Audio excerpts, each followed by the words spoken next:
Hey everyone's Jackel Wolf back in Skyfactory 4 with another 5 minutes. That's how I did it.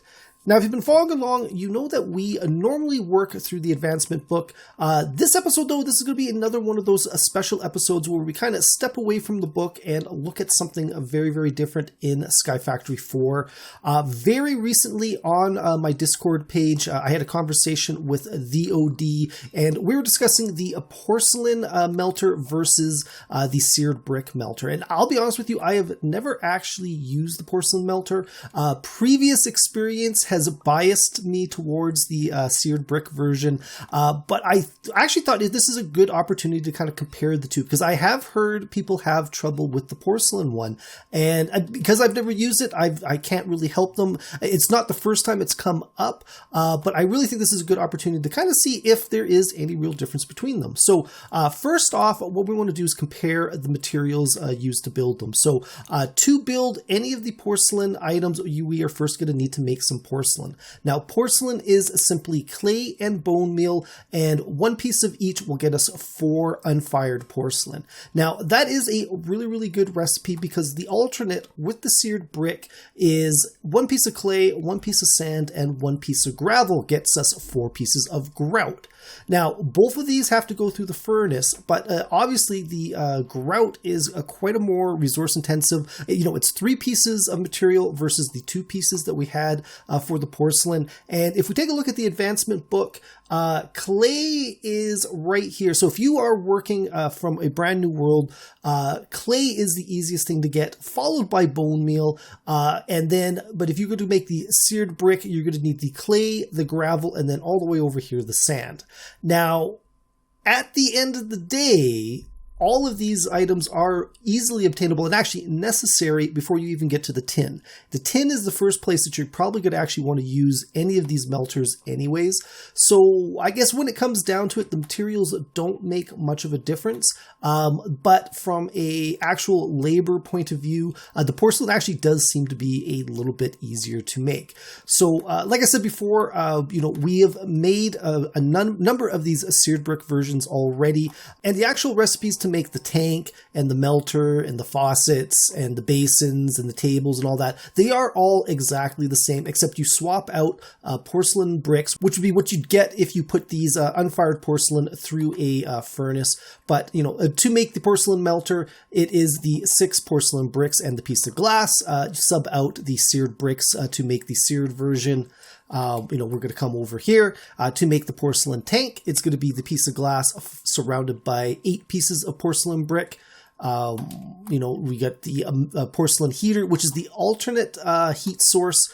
You could either use a tank with a liquid heat source, so either lava, blazing pyrotheum, and I believe there's a fiery one as well that will heat up the melter. Or you can use a heater, which is a furnace in a crafting table with 6 porcelain bricks. And like the other ones, we've got porcelain faucets, which are just the 3 porcelain bricks. Actually, I'm going to need 2 of those. And then we're going to have the porcelain casting basin, which was 7 porcelain bricks. And then the reverse of that is the porcelain casting table, which is, again, 7 porcelain bricks, just, the upside down U. And, you build them exactly the same way. So let's start with, actually, in this case, let's start with the heater. We're going to put the porcelain melter on top. We're going to put grab these guys down here.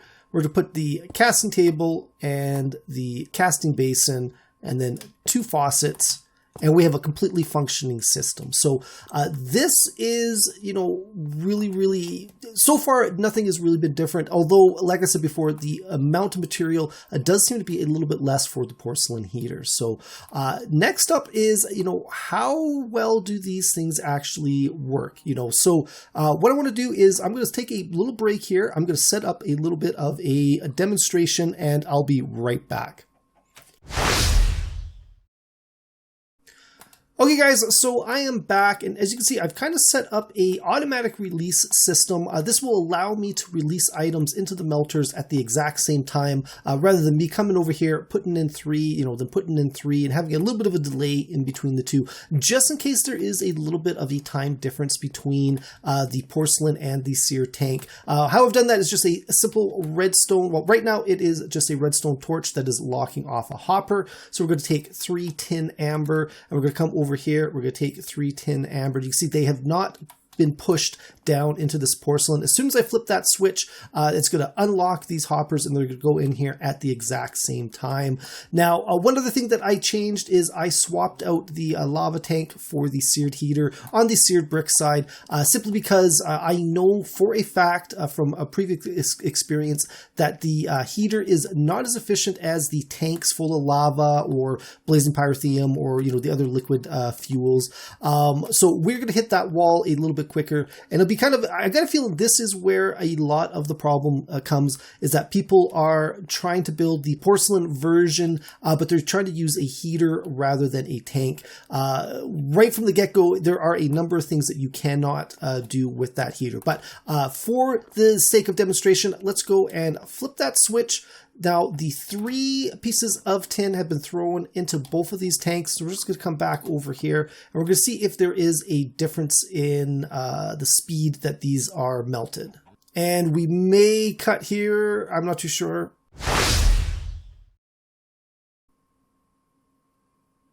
And there we go. So that looked to be pretty much on par. One thing I have noticed is the porcelain, the block for the porcelain is actually I'm going to call that a pixel higher than it is over here. So you can see we've got 3 pixels of melted liquid, where over here we've only got 2 pixels of melted liquid, even though they are the same amount, 6 ingots and 6 ingots. I think the graphic is just a little bit lower on the seared tank. So what we're going to do now is we're going to go and just break that heater, and we're going to go place it back.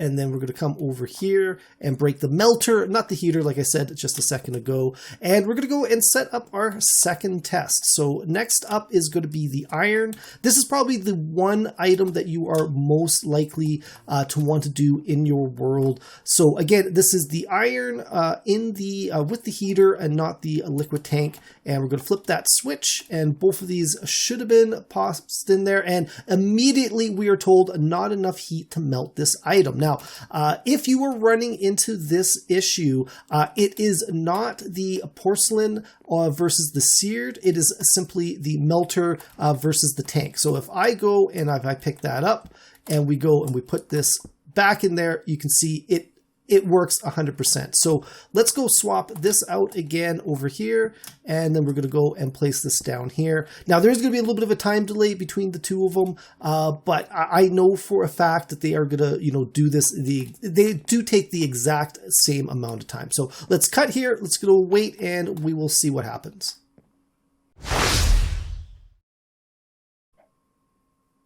All right, so we just had the seared one go up, and this one here should be pretty much right behind you. You can see it was just going up as I came over here. So let's flip that switch. So again, these two are exactly the same when it comes to the iron amber.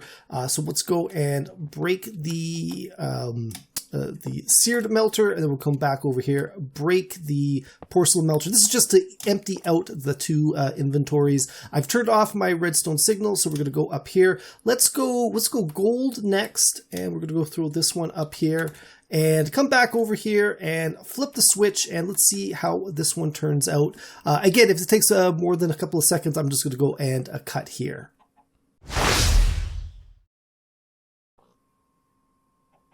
And there you go, exactly at the same time. So I did prepare a couple more examples here, but I think this is, this is proof enough that there is no real difference between the seared brick melter and the porcelain melter. The main difference is going to be in the fuel tank that you use for your heating, as well as, I guess the real winner here is the porcelain, because it is actually a little bit simpler and a little bit easier to make than the seared brick. Now, one thing to keep in mind point, if you are having trouble melting a particular item, if you jump into your JEI, and let's just go Melter, and we'll just click on this one here, and we're going to right click on it to see the use. And you can see they actually both pop up here. So the real difference in whether or not you can melt something is going to be this temperature here. So 350 degrees Celsius, this is going to be based on the fuel that you use. So page 1 here, all of these all only take liquid fuel, so you cannot use the heater on them. If we flip to page 2, you can see there's a couple here with some solid fuels. These are all fuels that are going to go into the heater. So for example, copper ore, 121 degrees. This is perfectly meltable by either the liquid tank or the heater. We can come over here. You can see here's a couple of examples of some that are, some that aren't. So if you are looking to say you're having trouble melting diamond, we're going to go over here. Let's go molten diamond. In the melter, you need 729 degrees Celsius. So lava, I believe, is 1,000 degrees. So one way you can kind of check how hot your system is, if you click on the melter, not on, well, you can't click on the seared tank. You can click on the heater though, but where you find out your temperature is you hover over the fuel in the melter. You see the temperature down there is 1,000 degrees Celsius. So anything that has a lower melting point than that, you can melt in this system. If you need something higher, you can go up to the blazing pyrotheum or the fiery, I can't even remember what it's called, but they are a little bit harder to get. So, you gotta, it is a process to get to those. As an example though, let's go and pop the heater back in. Back in here, we're going to click on that and click on the melter, and you can see the temperature on here. Okay, that is because the fuel in here is still lava. So what we want to do is we want to break this to reset it. We're going to go and place this down, and no fuel found because we haven't actually primed it with anything. So let's throw that up there. Once it comes in here, it is now burning. You can see the temperature is only 200 degrees. So the difference between the liquid fuel and the solid fuel is like 800 degrees. And that is a big difference. So there's way more stuff that you can melt using the tanks than you can using the solid fuels. But that is going to be it for this one, guys. Hopefully you found this useful. Hopefully you found this interesting. If you did, please think about leaving a like and a subscribe. You can follow me on Twitter at JackelWolf. Also, check out the links below. There is a link to my Discord page, as well as a brand new link to my brand new Patreon page. If you like what you see and you want to, help out by supporting me, pop over there, check it out. There are some really, really great perks that are available with, any sort of Patreon tier. But that is it. I will see you guys next time. Goodbye.